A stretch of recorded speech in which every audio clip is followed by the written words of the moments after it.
ট্যাঙ্কের জলে বিষ আজকে দিয়েছে। ওয়াকফ বিল নিয়ে এই মুহূর্তে তোলপাড় রাজ্যের রাজনীতি।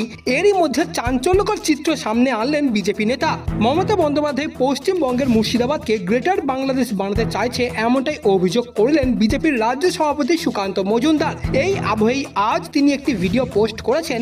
সেখানে দাবি করা হয়েছে যে মুর্শিদাবাদের ধুলিয়ান থেকে বহু মানুষ হিংসা থেকে পালিয়ে বাঁচতে গঙ্গা পার করে চলে যাচ্ছেন। সেই পোস্টে সুকান্ত মজুমদার দাবি করেছেন, ধুলিয়ানের বেশ কিছু গ্রামে নাকি পানীয় জলে বিষ মিশিয়ে দিয়ে মানুষকে মারার চেষ্টা করা হচ্ছে।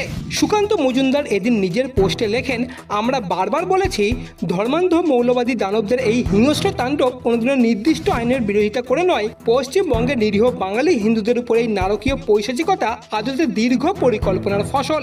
ইসলামী মৌলবাদীদের সন্ত্রাসের চূড়ান্ত বর্বরতায় একদিন যেভাবে ওপার বাংলা থেকে লক্ষ লক্ষ হিন্দুদের এপারে আসতে হয়েছিল উদ্বাস্তু হয়ে, আজকের মুর্শিদাবাদ তারই আদর্শ প্রতিফলন। এরপরেই বালুরঘাটের সাংসদ আরও বলেন, ধুলিয়ানের হিন্দু প্রধান গ্রামগুলিতে পানীয় জলের বিষক্রিয়া থেকে শুরু করে হিন্দুদের উপাসনালয় ধ্বংস করা, নির্বিচারে হিন্দুদের খুন, মহিলাদের সম্ভ্রম নষ্ট করা হচ্ছে, এগুলো মোটেও আন্দোলনের অংশ নয়। মুখ্যমন্ত্রী মমতা বন্দ্যোপাধ্যায় মুর্শিদাবাদকে গ্রেটার বাংলাদেশ বানাতে চাইছেন। তবে আপনাদের জানিয়ে রাখি, এই হিংসার জেরে এখনো পর্যন্ত 3 জনের মৃত্যু হয়েছে, তার মধ্যে একজন কিশোরও আছে। সে গত 11ই এপ্রিল গুলিবিদ্ধ হয়েছিল। এদিকে আবার 12ই এপ্রিল শামশেরগঞ্জে বাবা ছেলেকে কুপিয়ে খুন করা হয়েছে, এমনটাই অভিযোগ উঠেছে।